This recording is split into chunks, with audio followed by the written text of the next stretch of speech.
China को लेकर काफी सारी बातें भी होती है, राजनीति भी अक्सर ही देखा जाता है कि हमारी जमीन ली गई, इस तरीके की बातें होती है। लेकिन आज का दिन वाकई में नहीं भूल सकते, हिस्टोरिकल डे है।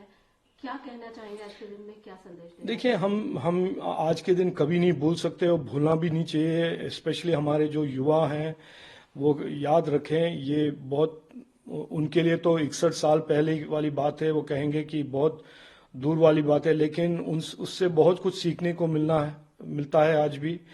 कि जब वीक नेता होते हैं, जो इनकॉम्पिटेंट नेता होते हैं, जो जो अपने हमारे आर्मी को फेवरेटिज्म में बांटते हैं और फेवरेट जनरल्स को अपॉइंट करते हैं, उसका नतीजा यही होता है कि हमारे आजू बाजू में जो देश हैं जो चाहते हैं कि हमारा जो तरक्की है, हमारा जो इकोनॉमिक राइज है, उसको स्लो डाउन करे, हमारे टेरिटरी पे कब्जा करने की जो कोशिश करते हैं, जब हमारे पास वीक नेता हैं उसमें हम कॉम्प्रोमाइज हो जाते हैं और हमारे टेरिटरी को डिफेंड करने में विफल हो जाते हैं। आज की इस भारत में जो प्रधानमंत्री मोदी जी ने हमारे आर्म फोर्सेस को मॉडर्नाइज किया है और हम सब में एक तरह से एक अवेयरनेस क्रिएट किया है कि हम किसी भी हालत में हमारे इकोनॉमिक राइज को रोकने वाले या हमारे इकोनॉमिक ग्रोथ या हमारे देश को आगे बढ़ाने से रोकने वाले एलिमेंट्स को हम पूरी तरह से विफल कराएंगे, उनको हराएंगे। और हमारे पास शक्ति है, हमारे पास ताकत है और हमारे पास एक तरह से कॉन्फिडेंस है कि ये जो 62 में हमारी एक तरह से ह्यूमिलिएशन हुआ था, हम कभी नहीं इसको होने देंगे। और ये एक बहुत ही बदला हुआ नया भारत है, न्यू इंडिया है। और लेकिन हम इस नए भारत में होते हुए भी 1962 के इस ह्यूमिलिएशन और उसके कारण क्या थे उसको कभी ना भूले। Sir, one different question. Earlier, our Prime Minister Narendra Modi, he expressed concern about this deep fake issue, and he also concerned about that how the AI is misusing nowadays. What is your comment? How IT Ministry is looking all this? नहीं, देखिए, prime minister is very correct. He has absolutely flagged an issue that he has already flagged and repeatedly brought to the attention of the people of India, that while the internet is a tool of empowerment, while AI is a tool of empowerment and growth and innovation, we must not forget that there are people on the internet that use AI and use other forms of misinformation to cause harm, to cause chaos in society, to cause disorder, to incite violence. And deep fakes that are misinformation powered by AI is a very, very important, clear and present danger to the safety and trust of Indians who are using the internet.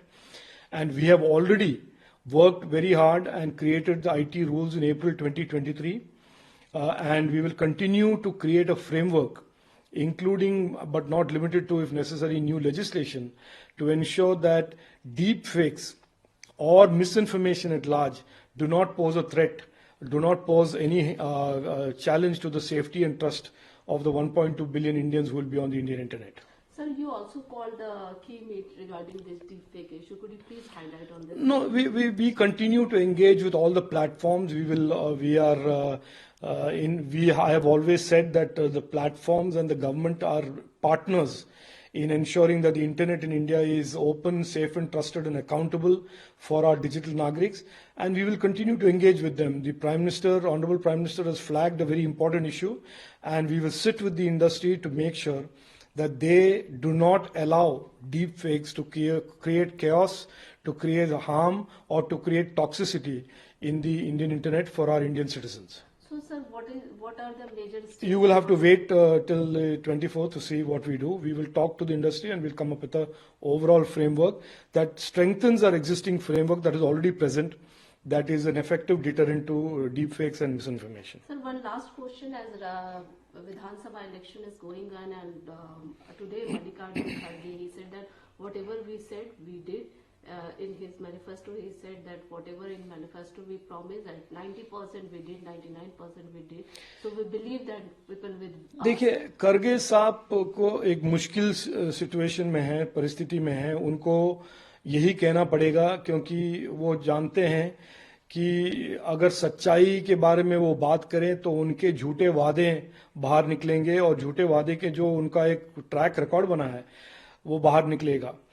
Himachal Pradesh में हो या राजस्थान में हो या छत्तीसगढ़ में हो या अभी कर्नाटक में हो, कांग्रेस पार्टी का 65 साल से उनका एक रवैया रहा है, वो उनका एक वही रवैया आज भी है कि वो बहुत सारे वादे करेंगे लेकिन कोई वादे निभाएंगे नहीं।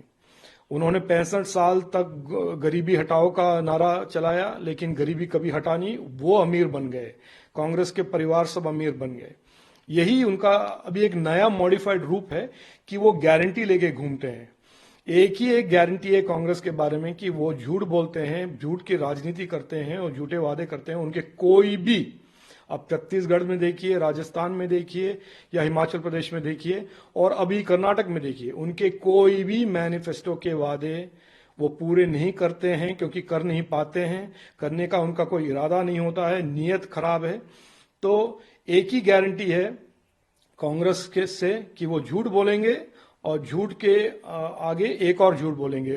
तो मल्लिकार्जुन खड़गे एक दिन प्राइम मिनिस्टर को गाली गलौज देते हैं, प्राइम मिनिस्टर के फादर के बारे में बोलते हैं और दूसरे दिन एक झूठ बोलते हैं वादों के बारे में। तो ये कांग्रेस का एक नया स्ट्रैटेजी है, वही पुरानी स्ट्रैटेजी को एक नए रूप में वो पेश करते हैं गारंटी के नाम पर।